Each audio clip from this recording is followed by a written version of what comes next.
رمضا شاہ احمد رضا خان قطب حضرت پیر سید آفتاب شاہ صاحب صاحبی اور دیگر تمام سادات اور آپ سب سامعین اور میں فقیر علی چندہ آج کی اس محفل عرس مجدد اعظم میں حاضر ہوئے. اللہ کریم ہم سب کی حاضر قبلہ سید صاحب کو دیکھوں گے بڑی خوشی. شاہ جی بڑے مجاہد کرتے اور میدانوں کے شہ سوار ہیں. افطار کا غازی تو کوئی بھی بن سکتا ہے, کردار کا غازی کوئی بھی بن سکتا ہے. اور میرے دائیں بائیں اور سامنے تشریف فرما علماء وارثان محراب و منبر, اللہ کریم ان سب کے فیوز و برکات کو عام کرے اور ہمارے علماء کا سایہ ہمارے سروں پر سلام.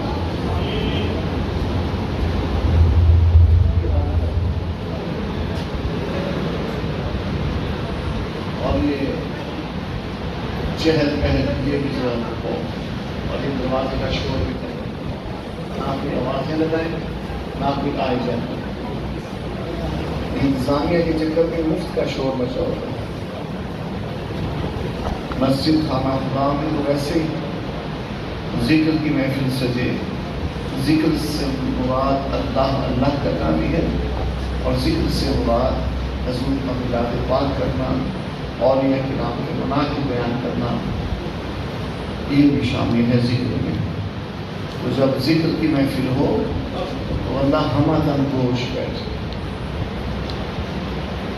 حضرت غوث پاک نے فرمایا کہ میری محفل میں آؤ تو ہوش سے بیٹھا, کیونکہ میری محفل میں ولایت کی کمائیں تقسیم ہوں. ایک بزرگ بیٹھے تھے, ان کے دل میں یہ بات نقش ہو گئی, وہ اگلی محفل میں حاضر ہوئے تو وہ جھومنے لگے. بعد میں لوگوں نے پوچھا آپ پر بس کیوں تاری ہوا؟ کہاں میں نے آسمان سے نوری کمائیں اترتے ہوئے. یہ شان ہے خدمت داروں کی سرکار کا. حضور کی محفل میں کیسے انوار اترتے ہیں.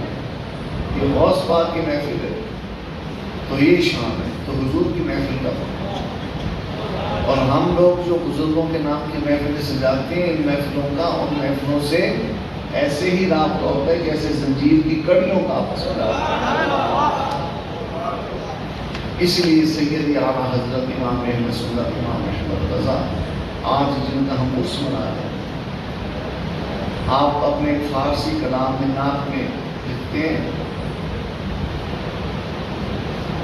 دری جلوت بیا از راہ خلوت تا خدا یابی. دری جلوت اس محفل میں بیا دعا از راہ خلوت, راہ خلوت تنہائی کے رستے سے ہوگا. اس محفل میں تو تنہائی کے رستے سے ہوگا.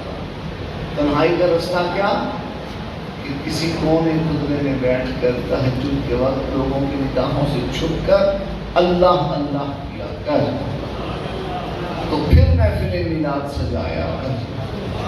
دری جلوت بیا از راہ خلوت تا خدا یابی متا ماتل کا من تہوا دعی دنیا و امہلہا.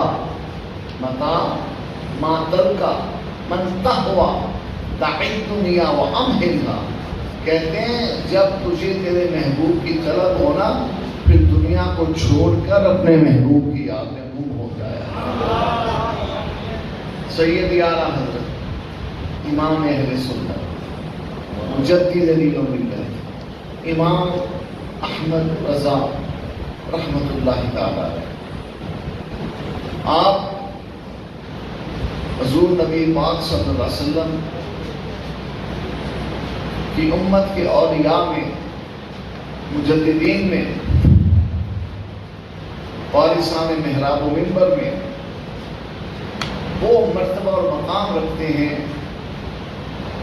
کہ قیامت تک آپ کو یاد رکھا جائے گا. آپ کا نام اہل ایمان اہل اسلام کی شناخت کر گیا، اور نبی پاک صلی اللہ علیہ وسلم کے سچے سچے عاشق اور صحیح مذہب والے مسلمان حقیقی مومن آپ کے نام سے جانے پہچانے جاتے ہیں۔ جب عقیدوں میں دو نمبری ہونے لگی تو امام احمد رضا کا نام کسوٹی بن گیا کہ جو امام احمد رضا کے نام پر پورا اترتا ہے، اپنے تو اپنے بیگانے بھی اسی کو تسلیم کرتے ہیں کہ یہ درود والا ہے، یہ سلام والا ہے، یہ گیارہویں والا ہے، یہ میلاد والا ہے۔ اعلیٰ حضرت مجدد علی ملت امام اہل سنت امام احمد رضا رحمت اللہ تعالی علیہ، آپ کی اس خصوصیت کو مکہ مکرمہ کے ایک سید زادے نے، جو چیف جسٹس تھے اپنے زمانے میں، قاضی القضاة سید علوی مالکی رحمت اللہ علیہ، وہ یوں بیان کرتے ہیں نحن نعرفہ بتصنیفاتہ و تعلیفاتہ، کہ امام احمد رضا کی کتابیں صرف ہندوستان پاکستان میں ہی اہل ایمان کی آنکھوں کو ٹھنڈک نہیں پہنچاتی، بلکہ مکہ مدینے کے محقق علماء بھی امام احمد رضا کی کتابوں سے فیض حاصل کرتے ہیں۔ اور آپ مزید فرماتے ہیں حبہ علامت اہل سنت والجماعہ، کہ امام احمد رضا سے محبت صرف اہل سنت ہی کر سکتے ہیں۔ حبہ علامت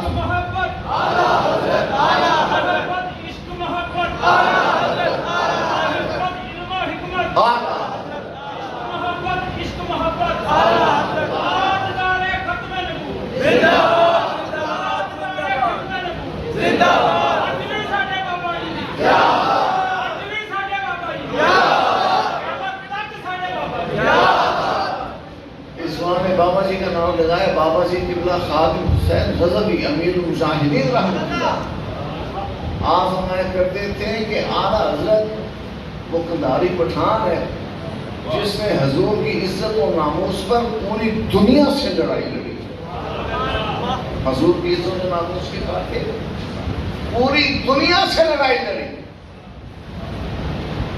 کچھ دن پہلے ہم نے گلشن راوی میں امام احمد رضا کانفرنس منعقد کی، وہاں بابا جی کے شہزادے صاحبزادہ سعد رضوی نے بیان کرتے ہوئے بابا جی کا یہ قول سنایا کہ بابا جی اعلیٰ حضرت امام احمد رضا کے بارے کہا کرتے تھے کہ اعلیٰ حضرت امام احمد رضا نے چومکھی لڑائی لڑی۔ چومکھی کا مطلب چاروں طرف منہ کر کے لڑے، چاروں طرف سے آپ نے حضور کی عزت کا دفاع کیا، حضور کی ناموس کا دفاع کیا، دین متین کی سچائی کا دفاع کیا، صحابہ کرام کی فضیلت کا دفاع کیا، اہل بیت کی عظمت کا دفاع کیا، ابو بکر صدیق اکبر کی افضلیت کا دفاع کیا، اولیاء امت محمدیہ کی شان کا دفاع کیا، اہل سنت کے عقائد کا دفاع کیا۔ جدھر جدھر سے کوئی ڈاکو چور آیا ادھر سے امام احمد رضا نے کبھی فاروق اعظم کا درہ پکڑ کر، کبھی مولا علی کی تلوار پکڑ کر دین مدین کی سرحدوں کا پہرا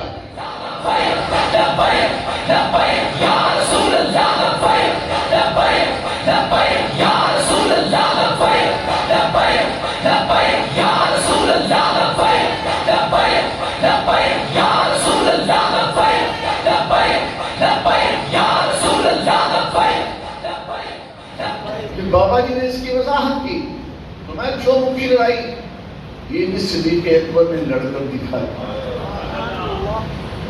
صدیق اکبر رضی اللہ تعالیٰ عنہ ہجرت کے سفر میں کبھی نبی کریم صلی اللہ علیہ وسلم کے دائیں طرف چلتے دور تک، کبھی بائیں طرف چلتے دور تک، کبھی سامنے چلتے دور تک، کبھی پیچھے چلتے دور تک۔ ان کی اس ادا کو دیکھ کے نبی پاک نے فرمایا صلی اللہ علیہ وسلم ابو بکر کیا بات ہے، کبھی ادھر کو توڑتے ہو، کبھی ادھر کو توڑتے ہو، کبھی آگے توڑتے ہو، کبھی پیچھے توڑتے ہو۔ عرض کی یا رسول اللہ علیہ السلام، جب مجھے اندیشہ گزرتا ہے کہ دشمن سامنے سے نہ آ جائے، حضور میں آپ کی ڈھال بن کر آپ کے سامنے آ جاتا کہ تلوار میرے سینے پہ چل جائے، تیر میری چھاتی پہ لگ جائے، نیزہ میرے جگر کے پار اتر جائے، آپ تک دشمن نہ پہنچ سکے۔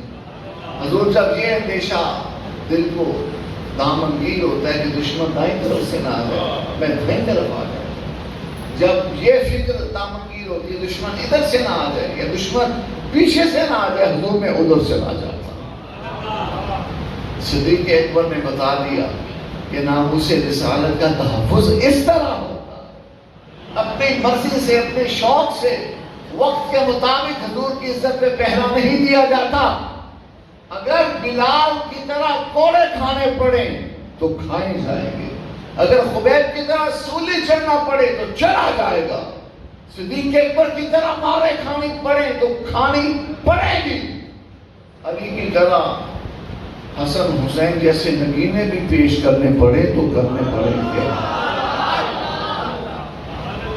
اعلیٰ حضرت امام اہل سنت امام احمد رضا نے اسی طرح لڑائی لڑی، جدھر جدھر سے حضور کا گستاخ آیا، سامنے میرے احمد رضا نے اپنا ناکہ بچھایا۔ ناکے لگے ہوتے نا جگہ جگہ، پھر چور گھس نہیں سکتے اس شہر میں، اس بستی میں، اس کالونی میں، اس سوسائٹی میں کہ جس کے رستوں پر ناکے لگے ہوں۔ سنیوں کے ہر رستے پر احمد رضا نے ناکہ لگا دیا۔ ابھی بچہ نام دے رہا تھا محدث اعظم پاکستان مولانا سردار احمد صاحب کا، آپ کے بارے اعلیٰ حضرت کے مرید ہیں سید ایوب علی رضوی، سید ہیں، اعلیٰ حضرت کے منقبت میں لکھتے ہیں، نام محدث اعظم کی منقبت میں لکھتے ہیں، کہاں ہیں رہزنام دین ناکوں سے چنے جانے، فرماتے ہیں کہاں ہیں گستاخ، کدھر ہے بے ادب، آؤ تمہیں ہم ناکوں سے چنے چبوا دیں گے کہ ناکوں پر ہے قبضہ جا بجا سردار۔ اعلیٰ حضرت نے ایسے ناکے بچھا دیے قیامت تک، صدر الشریعہ کی صورت میں، صدر الافاضل کی صورت میں، فاضل بہار کی صورت میں، سید ساز سلیمان اشرف بہاری کی صورت میں، شاہ عبدالعلیم صدیقی میرٹھی کی صورت میں، اور یہ سلسلہ قیامت تک چلتا رہے گا۔ حضرت ایک مقام میں لکھتے ہیں کہ ماں باپ سے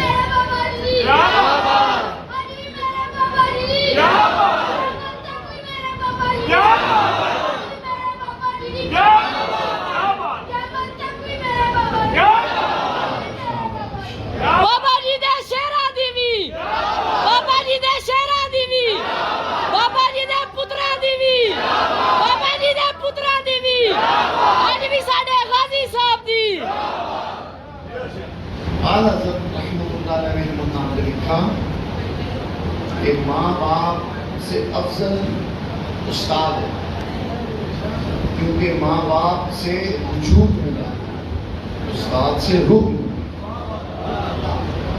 ماں باپ کی فضیلت، ان کی شان و شوکت مسلمہ، لیکن استاد کا مرتبہ مقام بڑا اعلیٰ ہے۔ اعلیٰ حضرت کے اس فرمان کی روشنی میں جب ہم ان شہزادوں کو دیکھتے تو بلے بلے کرنے کو جی چاہتا ہے کہ باپ کا صاحبان بھی وہی اور شیخ و مرشد و استاذ کا آسمان بھی وہی۔ میرے استاد گرامی مولانا مشتاق احمد فاروقی رحمۃ اللہ علیہ، آپ نے ایک موقع پہ فرمایا کہ پیر کی بڑی شان ہے، پیر کا بڑا مقام ہے مرید کے لیے، اور ادھر باپ کی بھی بڑی شان ہے اولاد کے لیے۔ تو ہمارے حضرت نے فرمایا کہ اگر باپ ہی پیر ہو پھر نور علی نور، پھر کرم والا ہے، تو ہمیں رشک ہے انشاءاللہ اللہ کریم ان کے وجود سے بابا جی کے فیوز و برکات کو قیامت تک جاری رکھیں۔ دو تین باتیں عرض کر کے مائک میں حضرت کی بارگاہ میں پیش کرتا ہوں۔ ہمارے بابا جی تسلق کے شاہکار تھے۔ تسلق کہتے ہیں سختی کو، قوت کو، ایمان کی حرارت کو۔ جس کے اندر ایمان جتنا پختہ ہوتا ہے اس کی بعد میں اتنی ہی کاٹ ہوتی ہے، اور جس کے اندر پلپلا پن جس قدر ہوگا وہ اتنی ہی یوں کرے گا، اتنی ہی وہ جناب چونکہ چنانچہ اگر سے مگر سے بھی کردان کرے گا۔ بابا جی رحمت اللہ علیہ نے کبھی چونکہ چنانچہ اگر سے مگر سے کی کردار نہیں پڑی، حمیدہ یحمدو کی کردار پڑی، نصر ینصرو کی کردار پڑی، ضرب یضرب کی کردار پڑی، قتل یقتلو کی کردار پڑی، چونکہ چنانچہ کی کردار۔ آئیے اعلیٰ حضرت کی سیرت میں ہم یہ چیز دیکھیں کہ بابا جی نے یہ جام کہاں سے پیا، بابا جی کے اندر یہ قوت طاقت کدھر سے آئی۔ اعلیٰ حضرت اور امام ربانی مجدد الفسانی یہ دو عظیم ہستیاں ہیں جنہوں نے ماضی قریب میں وہ مثال قائم کی کہ قیامت تک کے مسلمانوں کو دائیں بائیں دیکھنے کی ضرورت ہی نہیں ہے۔ امام ربانی نے بادشاہ کی آنکھوں میں آنکھیں ڈال کر رسول اللہ کے دین کا پرچم لہرایا، اور ابھی بابا جی کے میں محسوس کر رہا تھا کہ اعلیٰ حضرت نے چبوکھی لڑائی لڑی، انگریز سے لڑائی لڑی، ہندو سے لڑائی لڑی، نجدیوں سے لڑائی لڑی، رافضیوں خارجیوں سے لڑائی لڑی۔ ایک طرف آدائے تھی، ایک طرف ہیں حاسدین، بندہ ہے تنہا شہادتوں پہ کروڑوں۔ بندہ تنہا تھا لیکن غیور تھا، غیرت و حمیت کا شاہکار تھا، اس لیے بڑے اعتماد اور بھروسے سے کہنے لگا بغداد کی طرف منہ کر کے، میری قسمت کی قسم کھائیں سگانے بغداد، ہند میں بھی ہوں تو دیتا رہوں پہرا تیرا۔ عرض کی تھی مولا آقا میں ہاں کلا، لیکن علی دے پترہ میں صدقے شیرہ تو بھی ود کے شیرہ، میری قسمت کی قسم کھائیں سگانے۔ اعلیٰ حضرت عشق و محبت، عشق و محبت، عشق و محبت، اعلیٰ حضرت، اعلیٰ حضرت۔ خود کہا حضرت کیا دم ہے جس پہ حمایت کا ہو پنجا تیرا، شیر کو خطرے کے لاتا نہیں کتا تیرا۔ اے تے غوث پاک دے کتے دا کمالے دے شیر کو بھی خطرے سے لے آندہ نہیں، تے غوث پاک نے جنہوں بھی کچھارتا شیر بنا چھڑے اور سحمد رضا نے کی شاموں لگی۔ آؤ وہ تصدق جو بابا جی ہمیں دکھاتے تھے، ہم انتظامی امور میں اپنی بات کر رہا ہوں، کبھی کوئی بات کرتے نا نرم تنہائی میں رات کے 2, 2:30, 3 بجے بھی بابا جی میں بلا رہے تھے خدمت میں فوری پہنچو۔ تو اگر میں اپنی بات کر رہا ہوں کسی بات نہیں، اگر میں نے کبھی کوئی نرم بات کر دی نا کہ حضور ذرا تھوڑا جب بابا جی کا چہرہ سرخ ہو جاتا تھا، میں کی کرنا کر دو کی ہو گیا، حضور دی عزت کو دیکھے یا نہ دیکھیے، حضور دی شان کو دیکھیے یا نہ دیکھیے۔ پھر بات میں بڑے پیار سے فرماتے کچھ نہیں ہونا تھا، ڈرنے کی لوڑ نہیں۔ آج بھی ساڑھے بابا جی دی، آج بھی ساڑھے بابا جی دی۔ اکثر میرے مجاہد فرماتے ہیں بابا جی کا یہ کہنا کہ کچھ نہیں ہوتا، ایسا کچھ کا بھی کوئی مول نہیں۔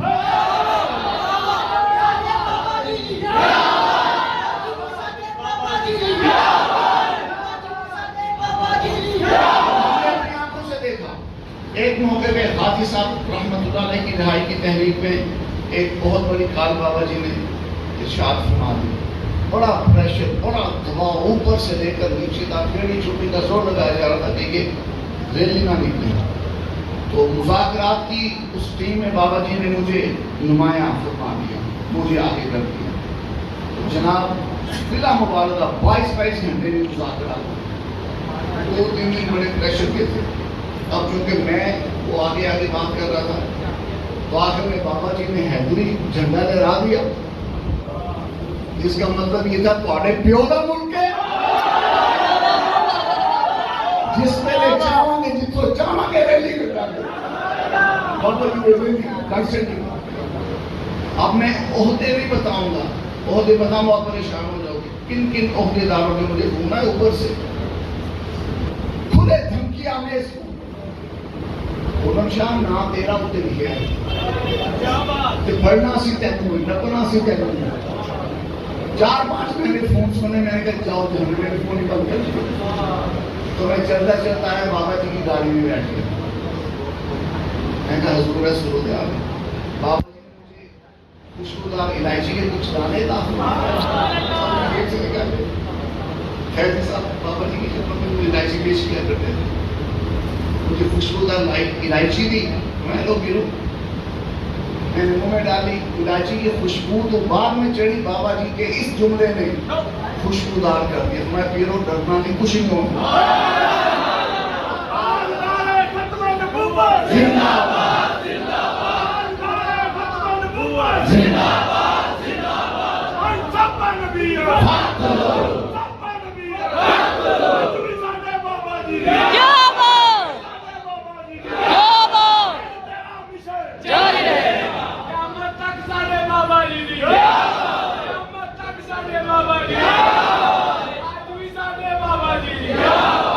رضوی تیرا مشن ہمیشہ رضوی تیرا مشن ہمیشہ رضوی تیرا مشن ہمیشہ آج بھی ساڈے بابا جی دی یہ بات میں نے بابا جی کے سامنے بھی سنائی اعلیٰ حضرت کہ بابا جی بڑے محظوظ ہوئے بڑے خوش ہوئے بابا جی دل کا سمندر تھے ہم طالب علم کوئی بات ایسے پڑھ کے آتے یاد کر کے آتے بابا جی کے سامنے سناتے بابا جی خوش ہوتے ہم سنتے رہ گئی شاید بابا جی مجھے پتہ چل گیا اس بات وہ تو ان کا سمندر تھے وہ تو نوازا کرتے تھے سمندر میں سے لاکھوں لہریں بھی آئیں سمندر ختم ہوتا ہم قطرہ بھی نہیں تھے وہ سمندر میں میں نے بابا جی کے سامنے بات میں بابا جی بڑے محظوظ ہوئے بڑے خوش ہوئے بڑا مجھے سراہا دعائیں کے ساتھ ہمیں اعلیٰ حضرت کے بھی مقدمے ہوئے اعلیٰ حضرت کے بھی امام اعظم میں مقدمے ہوئے امام ربانی کا میں نے بتایا بادشاہ سے آپ نے جہاد کیا اعلیٰ حضرت کے بھی مقدمے ہوئے اور جج کے ساتھ ساز باز کی گئی کہ اس بندے کو ایک دفعہ ڈیڑے میں کھڑا کرو ایک دفعہ اس کا مان کرو اعلیٰ حضرت کو پتہ چلا اعلیٰ حضرت نے اپنے پاؤں پر سے جوتا نکال کے فرمایا احمد رضا تو کیا احمد رضا کا جوتا بھی ان کی ڈیڑے میں نہیں جائے گا اعلیٰ حضرت میں انگریز غاصب کی کچہری کو عدالت سمجھتا ہی نہیں ہوں یہ غاصب ہے عدالت کا لفظ ان کے صادق آتا ہی نہیں ہے ہم نہیں کچھ سمجھتے اور محدث اعظم پاکستان میں بھی بڑے مقدمے ہوئے بابا جی کے دادا استاد بڑے مقدمے ہو گئے جب پیشی کی تاریخ ہوتی فیصلہ آباد جیل میں آپ مدرسے سے نکلتے دادا صاحب آ کر بیٹھ جاتے ایک دفعہ ہوگا 2 دفعہ ہوگا 3 دفعہ ہوگا جج نے پوچھا کہ یہ کیوں نہیں آتے تو مد مقابل گستاخوں کا وکیل بولا کہ جی مولوی سردار احمد آپ کو کچھ سمجھتا ہی نہیں ہے تو یہ بات جب محدث اعظم کو پتہ چلی آپ بڑے مسکراہٹ میں الحمدللہ فقیر نے تو کچھ سمجھتا ہی ہمارے بابا جی نے بھی کسی کو کچھ سمجھا سیدنا امام زین العابدین کی سنت ادا کرتے ہوئے ہتھ کڑیوں کو عزت بخشی بابا جی نے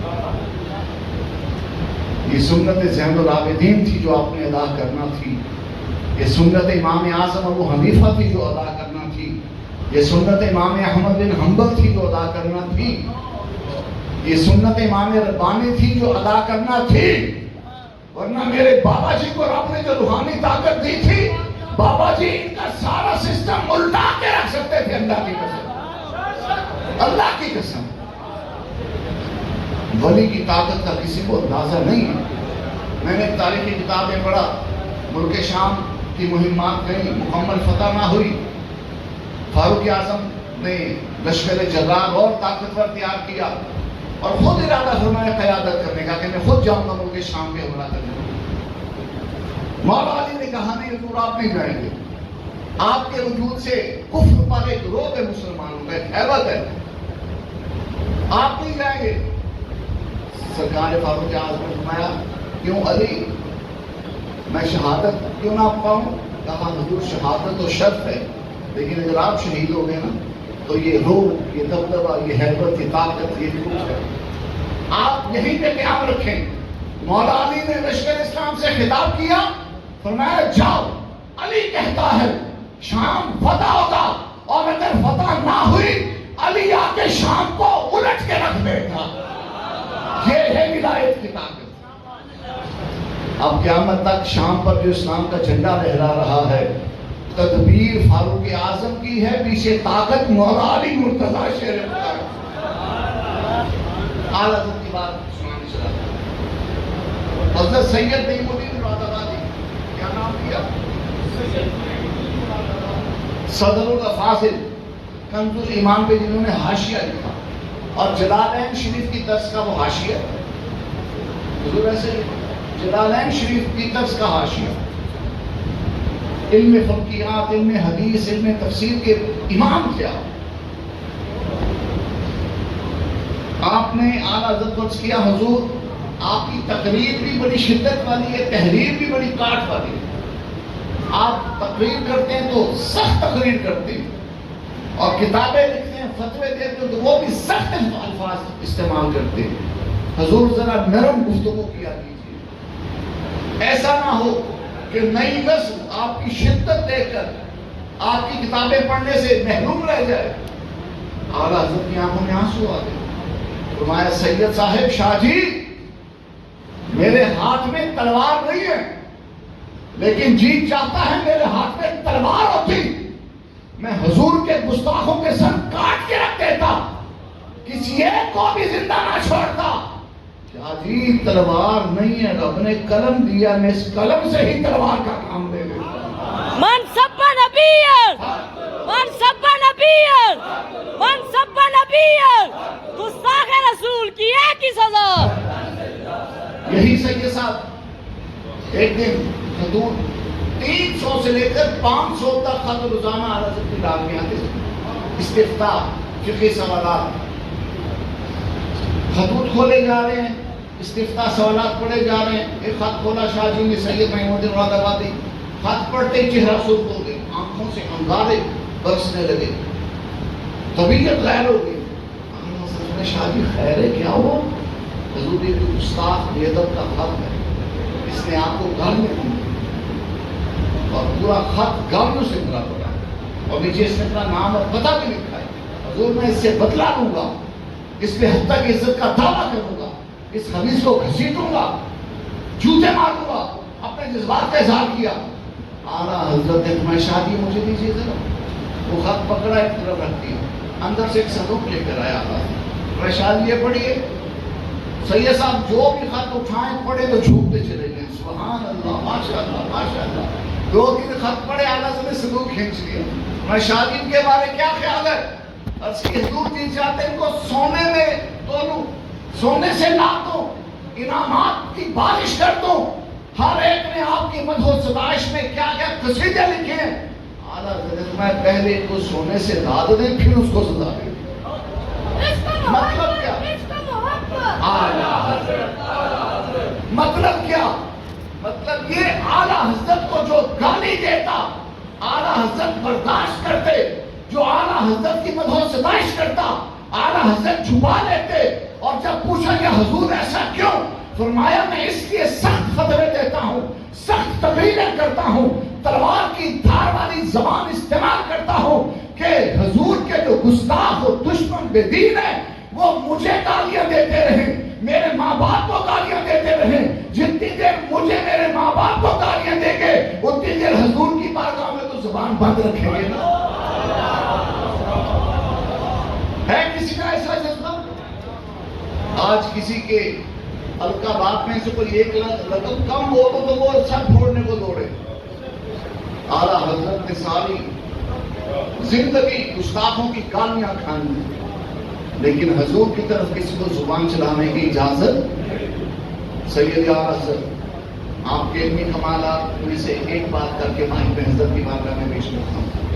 حضرت صدر الشریعہ مفتی امجد علی عاصمی صاحب بہار شریعت، میں تو کہا کرتا ہوں اگر اردو میں ہدایہ پڑھنا ہے تو بہار شریعت کو دے، ایسی شاندار فقہی مسائل کی کتاب ہے بہار شریعت۔ اعلیٰ حضرت کے شاگرد ہیں، مرید ہیں، اور اعلیٰ حضرت اتنا ناز تھا ان پر ایک دن اعلیٰ حضرت محفل ملاد میں خطاب فرمانے کے لیے جا رہے تھے، تیار ہو کر آئے، طبیعت اچانک ناساز ہو گئی، بخار شدت سے چڑھ گیا، تو اپنے بھائی صاحب کو فرمایا کہ میں نہیں جا سکتا، تم امجد علی کو لے جاؤ، اس کو بہت تقریر کرے، اس کے سوا ہے کون؟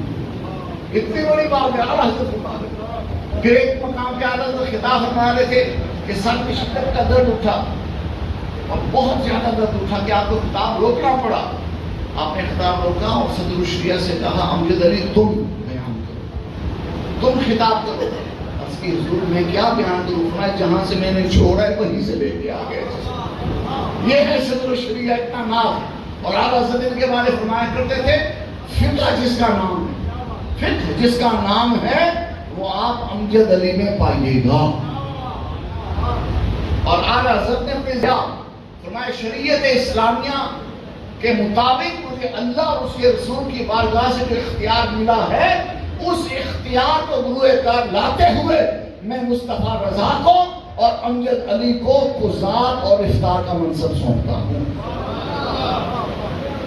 اور اپنے جنازہ مبارکہ کے بارے وصیتیں لکھاتے ہوئے اعلیٰ حضرت نے اپنے بیٹے سیدی حامد رضا حجت الاسلام کو فرمایا کہ جو دعائیں جنازے کی، ایک دو نہیں متعدد دعائیں ہیں، جو دعائیں جنازے کی میں نے فتاوی رضویہ میں لکھی ہیں، اگر حامد میاں تمہیں ساری یاد ہیں تو تم میرا جنازہ پڑھاؤ گے، نہیں تو مولوی امجد علی اعظمی میرا جنازہ پڑھائے۔ کہیے سبحان اللہ۔ یہ امجد علی اعظمی صدر الشریعہ رحمت اللہ علیہ اعلیٰ حضرت کی علمیت بیان کرتے ہوئے دولت المکیہ اور کفر الفقیہ، یہ جو اعلیٰ حضرت کی عربی کتابیں ہیں، ان پر گفتگو فرماتے ہیں اور یہ بات ارشاد فرماتے ہیں کہ اعلیٰ حضرت امام احمد رضا کو عربی میں وہ ملکہ اور رسوخ حاصل تھا کہ بڑے بڑے عربی دان مکہ مکرمہ مدینہ منورہ کے آپ کی عربی سن کر اش کر اٹھتے۔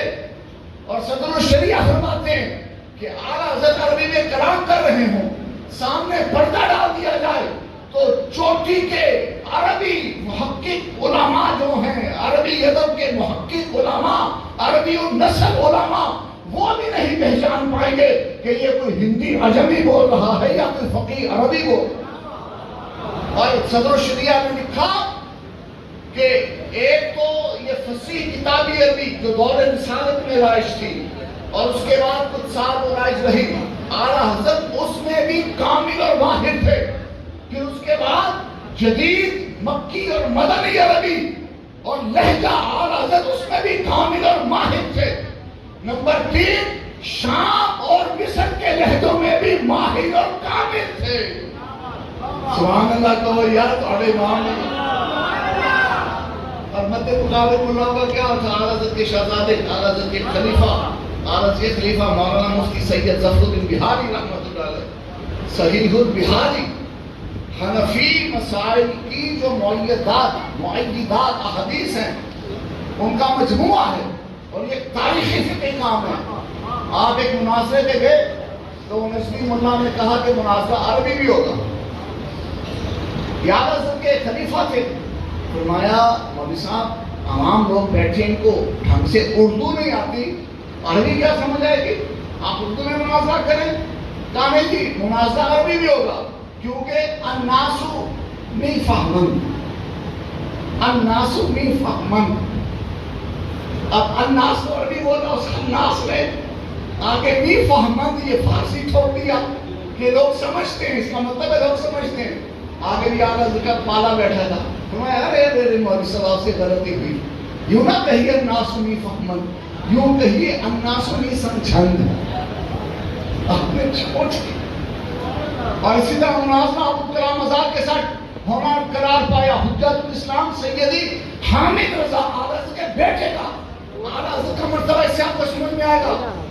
اس نے کہا جی عربی میں مناظرہ ہوگا، بڑی اس نے ڈینگ ماری، عربی میں مناظرہ ہوگا۔